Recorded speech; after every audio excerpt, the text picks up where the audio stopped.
فیصل مشتاق jail کی سیاہ ظالم سلاخوں میں اسے اپنا دم گھٹتے محسوس ہو رہا تھا۔ اپنوں سے جدائی کا غم ناقابل برداشت تھا۔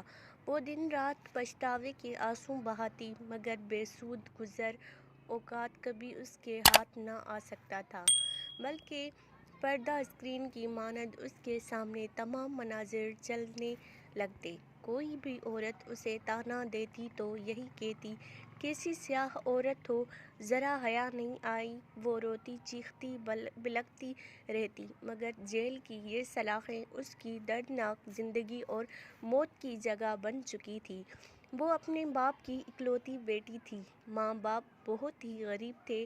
باپ مزدوری کر کے جو بھی کماتا اس سے 2 وقت کی روکھی سوکھی کھائی جاتی۔ اس کا چچا زاد رشید تو شروع سے اس پر مرتا تھا، مگر وہ اسے گھاس نہ ڈالتی۔ اسے شروع سے ہی امیر زادوں کی بیوی بننے کا شوق تھا۔ روٹی کو تو وہ ترس چکی تھی، جوان ہوئی تو ارمان بھی جوبن پر آ گئے۔ گلی کے کئی لڑکے اس پر مرتے تھے۔ بے حد حسین تھی، اس لیے غرور بھی کرتی۔ جلد ہی اس نے ایک آدھے لڑکے سے بات کرنے کے بعد کھانے منگوانے شروع کر دیے۔ وہ اپنی عزت کی حدود کو جانتی تھی، مگر اس کا مقصد صرف باہر کی دنیا گھومنا اور کھانا پینا تھا۔ باپ کو اس کے حالات کا علم ہوا تو اس نے زبردستی چچا زاد رشید سے نکاح پڑھوا لیا۔ اب وہ رشید کی بیوی بن کر اس کے گھر رہتی۔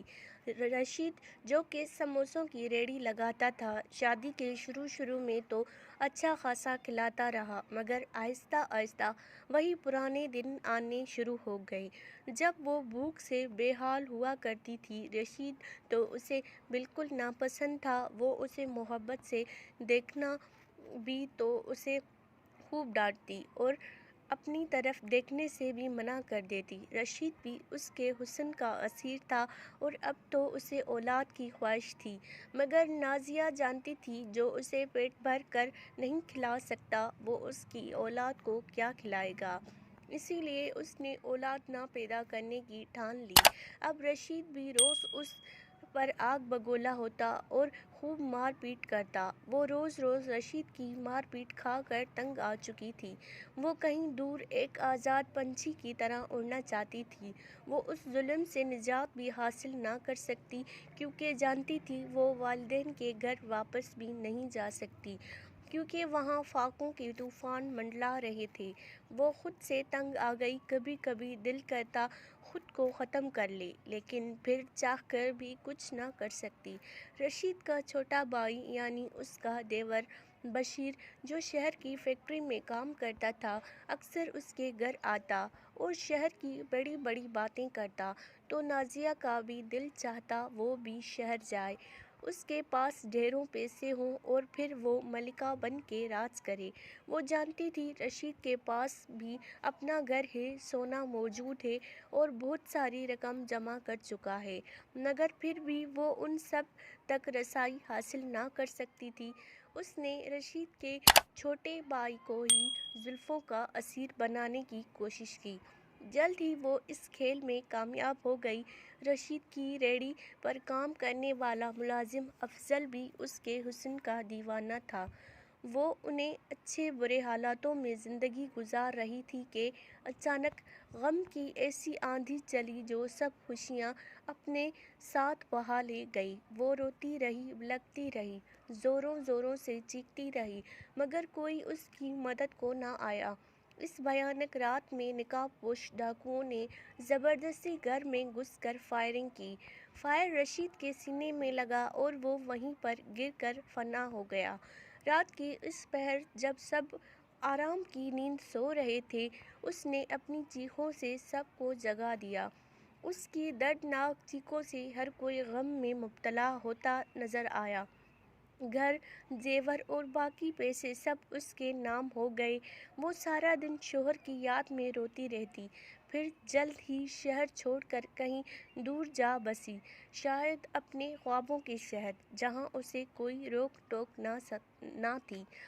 جہاں وہ اپنی مرضی سے زندگی گزار سکتی تھی، جہاں وہ اپنی مرضی سے اپنے محبوب کی سرگوشی میں جی سکتی تھی، لیکن کبھی کبھی چیخ اٹھتی۔ روز رات کو سوتے ہوئے اس کا ضمیر اسے بے چین ہو کر کچوں کی کر پکارتا، مگر پھر وہ خیالات کو جھٹک کر سو جاتی۔ شہر میں آ کر اس نے محبوب کو بھی چھوڑ دیا اور اب وہ نئے کاموں میں ملوث ہو گئی۔ شراب نوشی، حسین راتیں اس کی زندگی کا محور بن چکی تھیں۔ وہ ان کالے دھندوں میں روز منہ کالا کرتی اور پھر تھک ہار کر سو جاتی، مگر معاشرے کے سامنے وہ ایسی شریف عورت تھی جس کا سہاگ ظالم دیور نے ہی اجاڑ دیا، جو بے چاری شوہر کے غم میں جگہ جگہ دھکے کھاتی رہی اور پھر بالآخر بڑے شہر جا کر رہائش اختیار کر لی، جہاں فیکٹری میں کام کر کے وہ 2 وقت کی روٹی کھا لیتی تھی، مگر حقیقت تو اس کے برعکس تھی۔ وہ اپنی زندگی میں کھل کر جینا چاہتی تھی، وہ سب اقتدار، روایات اور اصول کو بھول کر باغی بڑے ہو سے چکی بڑے تھی۔ جرم بھی اس کے لیے معمولی ہو گئے تھے۔ کبھی کبھی گاؤں چکر لگاتی تو وہی معصوم نازیہ بن جاتی جس کا سب کچھ ایک بھیانک رات میں لٹ گیا تھا۔ پولیس نے اس کے دیور بشیر پر بہت تشدد کیا، پھر بالآخر وہ اس نتیجے پر پہنچے کہ وہ قاتل نہیں، بس اسی دن کے بعد انہوں نے اپنی تفتیش شروع کر دی اور پھر بالآخر وہ اصلی قاتل ان کی گرفت میں آ ہی گیا۔ عریان کپڑوں میں ملبوس مشہور کلب میں ناچتی گاتی نازیہ کو گرفتار کر لیا گیا۔ اسے اپنی گرفتاری پر شدید غم و غصہ تھا۔ وہ جانتی تھی کہ اس کا یہ راز بھی کوئی نہ جان پائے گا، مگر پھر اس کی گرفتاری نے ثابت کر دیا تھا کہ پولیس آخر پولیس ہے۔ لیڈی انسپکٹر نے اسے خوب پیٹا۔ وہ بار بار اس کے جرم کی داستان پوچھ رہی تھی، مگر نازیہ تھی کہ بس روتی ہوئی صورت بنا کر یہی کہتی کہ میں نے کچھ نہیں کیا۔ روز اسے خوب مار پڑتی۔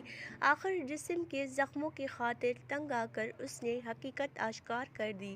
رشید مجھ پر ہمیشہ ظلم کرتا تھا، اچھا پیسہ ہونے کے باوجود اچھی روٹی نہ کھلاتا تھا، روز مارتا، کبھی کہتا اولاد پیدا کرو۔ میں اس سے اکتا گئی تھی۔ پھر اس کا بھائی شہر سے آیا تو میں نے اسے زلفوں کا اسیر بنایا۔ ادھر رشید کی ریہڑی پر کام کرنے والے افضل کو بھی اپنا دیوانہ بنا لیا۔ افضل کا کچھ بدماشوں سے رابطہ تھا۔ میں نے افضل کے ساتھ مل کر اپنے شوہر کو ختم کرنے کا منصوبہ بنایا۔ میں جانتی تھی کہ میرا دیور شراب کا عادی ہے، اکثر شراب پی کر ہمارے ہی گھر آ جاتا۔ اس روز بھی اس نے خوب پی۔ پھر میں نے اسے نیند کی گولیاں کھلا دیں اور اپنے منصوبے کو پورا کرنے کو تیار ہو گئی۔ افضل نے چہرے کو نقاب سے ڈھکا۔ اس کے ساتھ 2 اور لوگ تھے۔ وہ گھر میں داخل ہوئے تو میں نے اچانک شور ڈالا۔ میرا شوہر باہر آیا تو انہوں نے تھوڑی ہی لڑائی کے بعد فائر اس کے سینے میں مارا۔ میں وہیں پھوٹ پھوٹ کر رونے لگی، اپنے کپڑے بھی پھاڑنے لگی۔ پھر افضل کی اسی پستول بشیر کے ہاتھ پکڑا کر اسے صحن میں لٹا دیا اور میں نے پولیس کو یہی بیان دیا کہ یہ ظالم میری عزت لوٹنا چاہتا تھا اور میری عزت کے رکھوالے میرے ہی شوہر کو، اپنے سگے بھائی کی موت کی نیند سلا دیا اور صدمے سے بے ہوش ہو گیا۔ میں افضل کے ساتھ کئی دن شہر میں رہی۔ اس نے مجھ سے بے وفائی کی، میں نے اسے چھوڑ کر نشہ شروع کر دیا۔ میں نے اپنے آپ کو باغی کرنا چاہا، میں اپنی مرضی سے جینا چاہتی تھی، مگر ان سب میں غلط تھی۔ حرام، صحیح غلط اور حلال، اقتدار، روایات سب بھول گئی۔ میں بہت بری عورت ہوں۔ وہ اپنا بیان دیتے ہوئے پھوٹ پھوٹ کر رو دی۔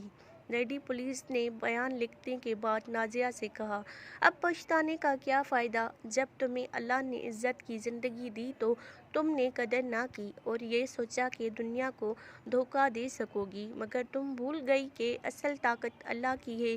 مجرم چاہے کتنا بھی چالاک کیوں نہ ہو، وہ اپنا جرم کبھی نہیں چھپا سکتا۔